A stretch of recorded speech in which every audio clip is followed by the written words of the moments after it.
we're able to choose that, yes, success, money can serve us because it serves our higher purpose. It allows us to do our higher purpose and facilitates that. And so it harmonizes our life. It no longer kind of puts us at odds against ourselves. We're able to do what we need to do in business and work and still see it as I'm still doing my spiritual practice.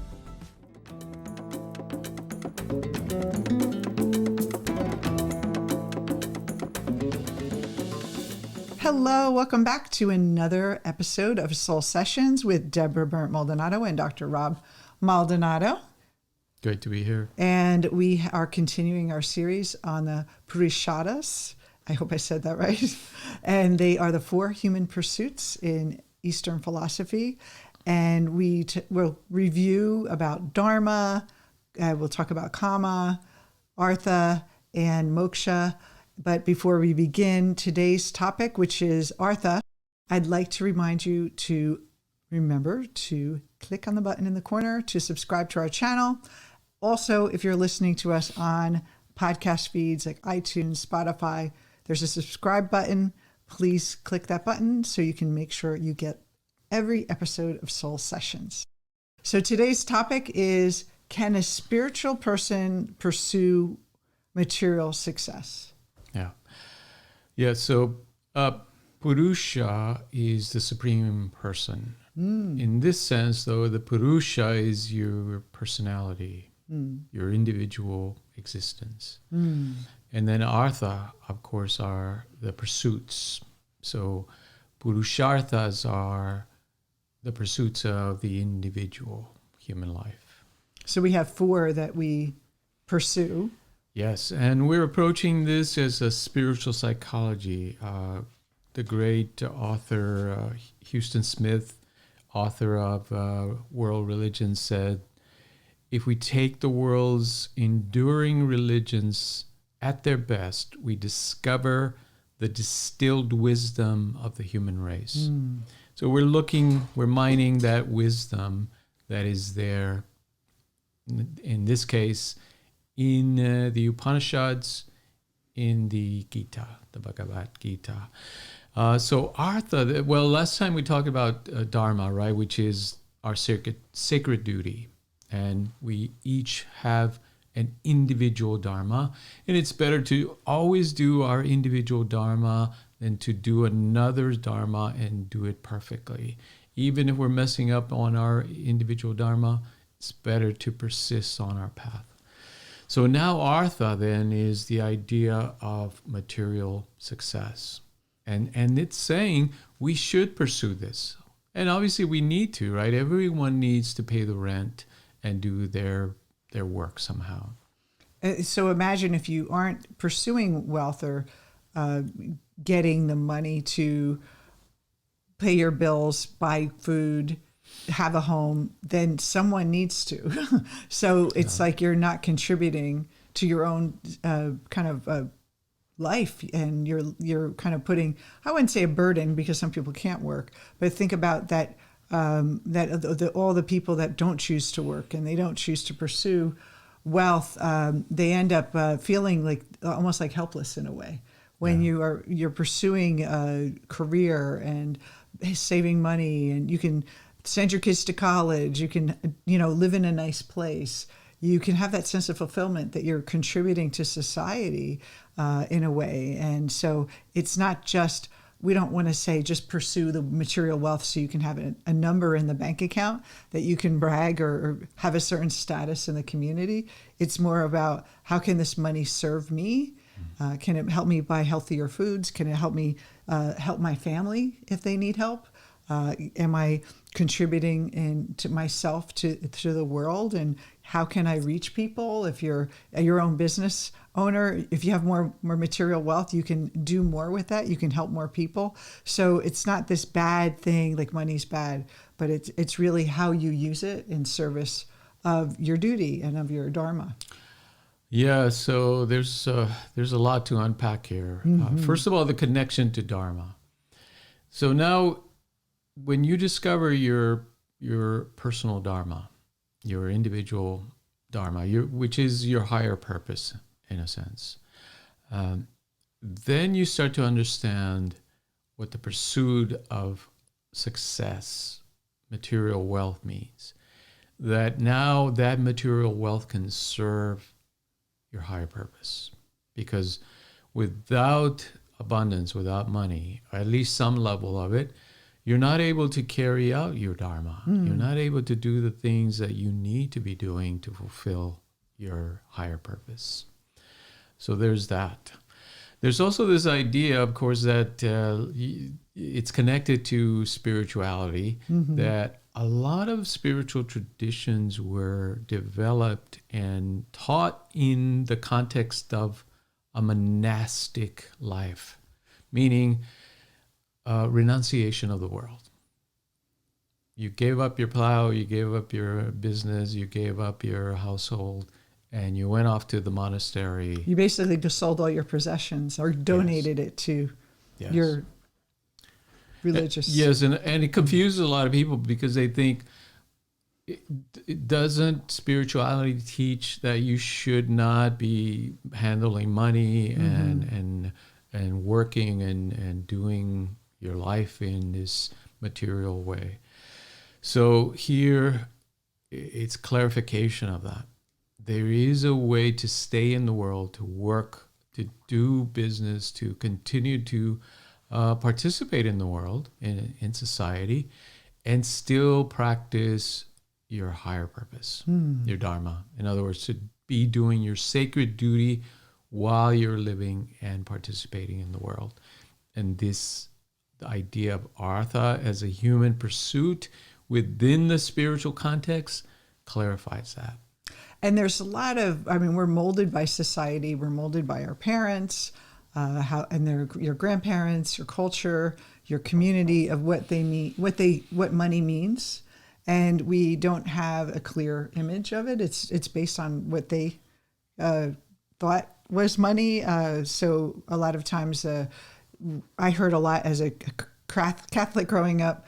Money's the root of all evil. But what Jesus actually said was the love of money is the root of all evil. And so it's taken out of context. Rich people are bad. They're, stealing and robbing and leaving the poor people. And, they're selfish and they're unspiritual. And so we have this collective narrative that's going on, not even consciously, but in the kind of the hums of our movies and media, that being rich is somehow a terrible thing. And that you cannot be spiritual if you're not, if you have money. Yeah. Yeah. And that's so well instilled in the culture that it's hard to escape that. So in Jungian psychology, of course, that's considered part of your shadow, the shadow work that you have to do to clarify that conditioning around money that we all get, so that we're not kind of basing our approach to money and success from that old conditioning, that we're free from those things. And then we're able to choose that, yes, success, money can serve us because it serves our higher purpose. It allows us to do our higher purpose and facilitates that. And so it harmonizes our life. It no longer kind of puts us at odds against ourselves.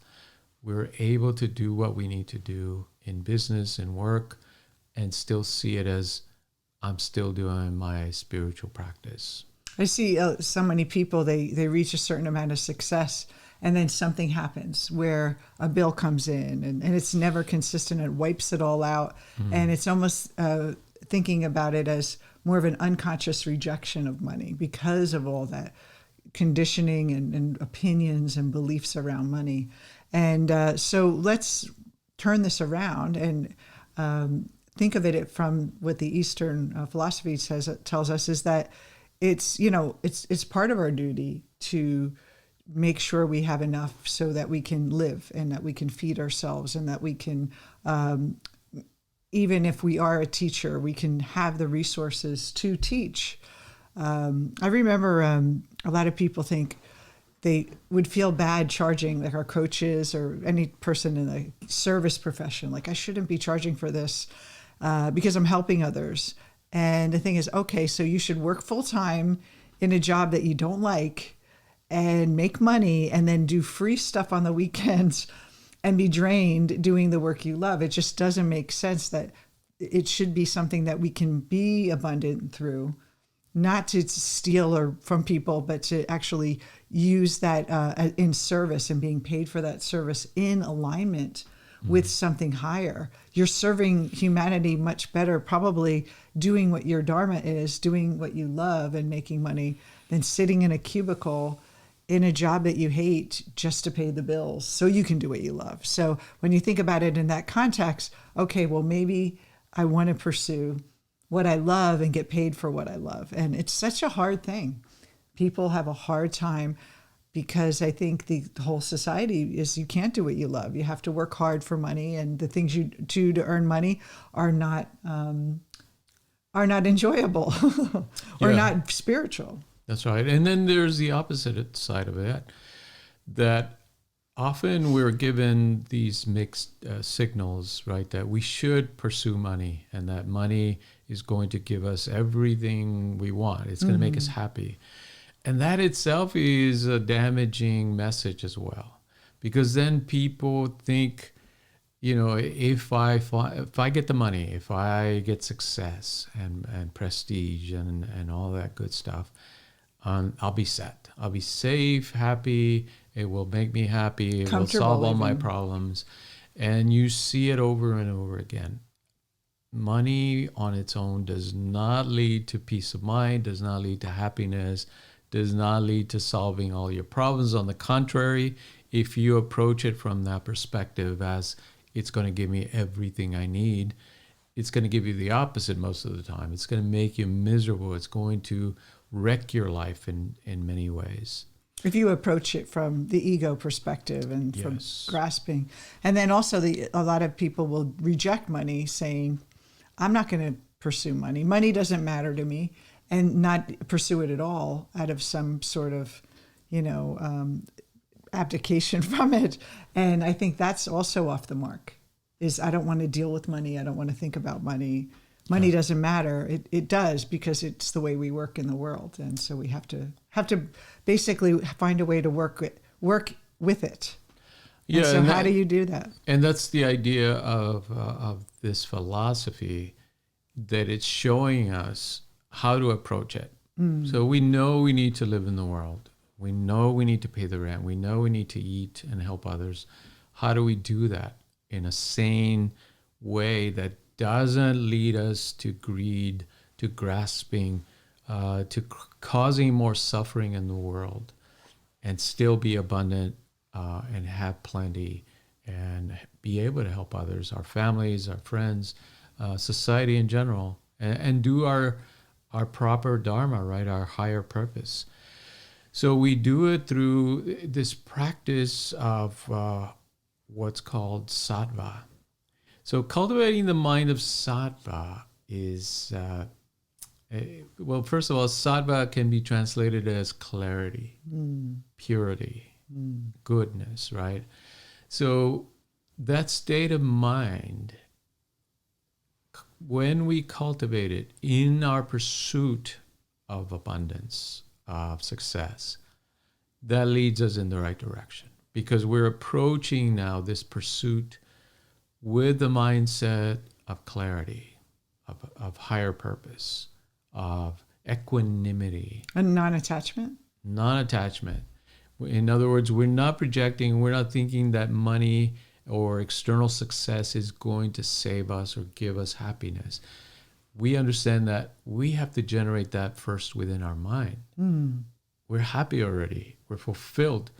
Then our work for success and for money, or to acquire and generate money, becomes a useful service to us, a useful practice. It is a reflecting that inner mind that we have of clarity and purpose. It's almost as if you have a garden and you have this soil that's rich, and you plant a few seeds, and you're like, oh, those flowers are pretty. Why not plant more seeds? Why not create a beautiful garden? Why would you limit that? And if you could think of that wealth and that money as more of a beautiful expression of abundance, just like the garden is abundant, it becomes less all that conditioning and society's pressures around what it is, but more like I'm cultivating a garden of abundance. It just puts it in a new perspective. So guna simply means quality. Quality of mind, quality of action, the quality in nature. It exists in every aspect of existence. There's another quality that's called rajas, which is action. Kind of the activity or the belief, the state of mind that is active, moving, always grasping. And if you notice, that's how the world operates most of the time. Most people are taught and conditioned to take action in order to get what they want. You know, if you want something, if you want success, if you want to succeed in business, you got to take action. You got to do. You got to work hard. Now, there's nothing wrong with that, except that it's not the state of mind of Sattva.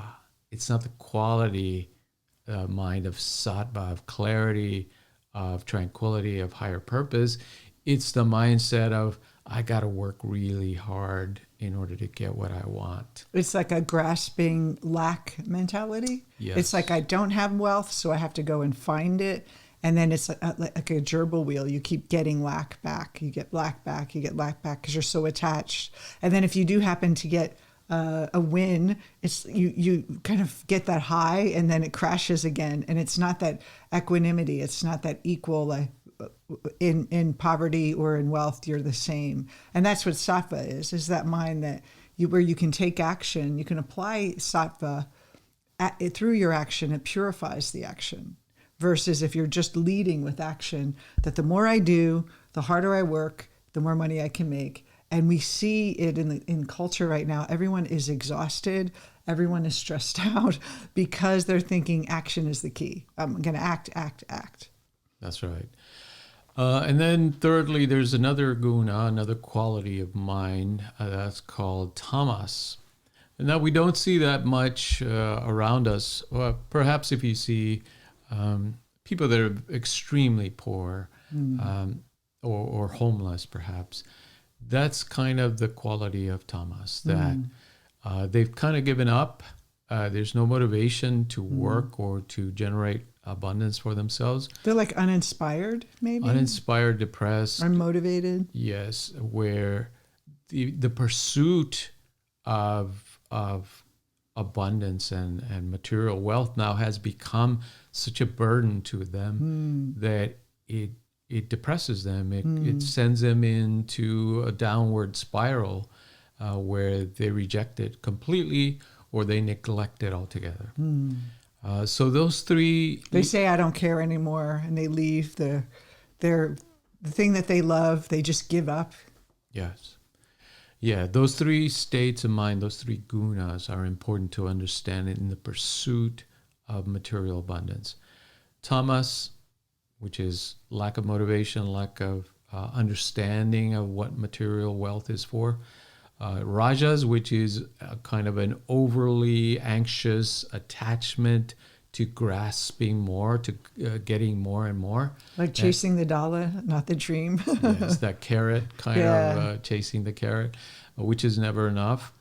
And then the best, of course, is that Sattva. The Sattvic mind is able to have clear goals that are in alignment with Dharma, meaning the higher spiritual laws, and therefore the actions that you take in work in creating material abundance are benefiting all, meaning yourself, your neighbors, your family, your friends, the other people that you're serving, on and on. So that's the way to approach this human pursuit, through the Sattvic mind.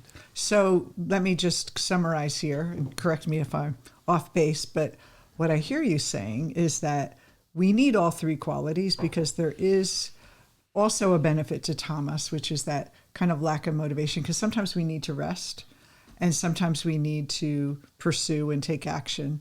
But if the Sattva is dominating, which means that we're doing it in service of our higher purpose, we're doing it with a clear mind, We can still take a lot of action. We can still rest when we need to, but the sattva is ruling. Instead, if you take the sattva away, what most people do is they rush, move into tamas, get exhausted, and then be like, okay, trying to remotivate themselves, and rush, and then tamas, and they're going back and forth with this overexertion, and then just collapsing and exhaustion.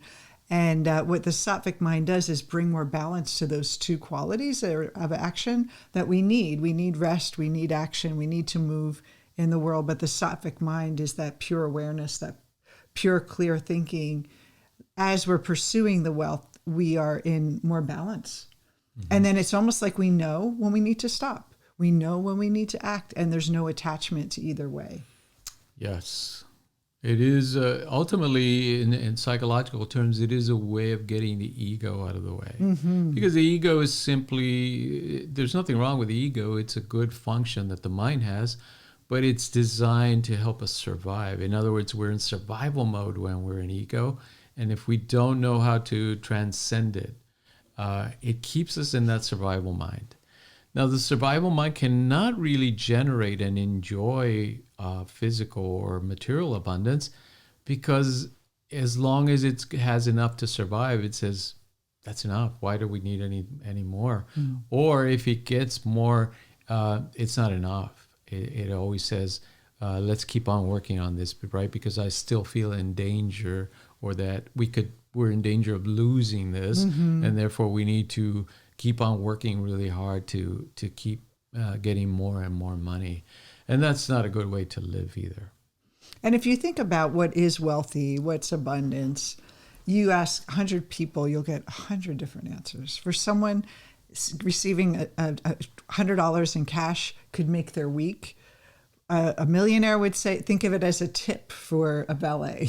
So it's all in context of what your needs are for your life and to create. And the sky's the limit. So there could be lots of opportunities. There's no wrong in having excess and then being able to use it for good and donations and charities and all those things as well. But we use it and dedicate it all to moving the world forward, helping the world, helping ourselves become enlightened. Is this going to lead me to something?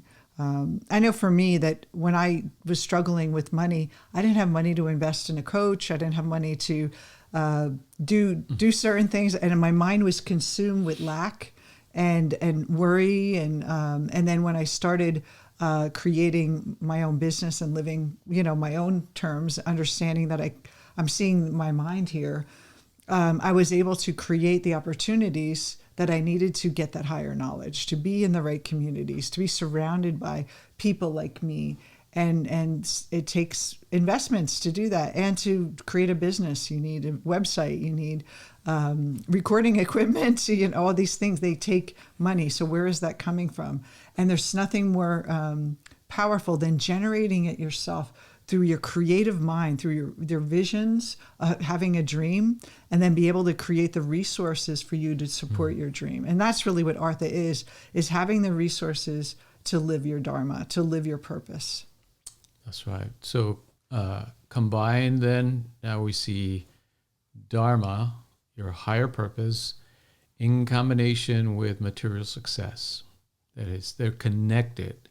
And when you connect those two, then both start to make sense. That now you have a way of enacting your higher purpose, and you see the purpose and the reason why you need to be successful, instead of just thinking as that's the end goal, just to acquire more material and more money. That's not a proper way to live. You're hurting your mind. You're creating more suffering for yourself. So leave today thinking about, what is the higher purpose for me having material wealth? Just think about it, contemplate on that. Notice how your ego wants to feel like it needs security, needs to prove something to other people, needs to to build your confidence. But what is that higher purpose? What's the spiritual purpose? And when you find it and you meditate on that and you connect with it in your heart, you start pursuing it. And then you can cultivate that sattvic mind and dedicate everything you're doing to that.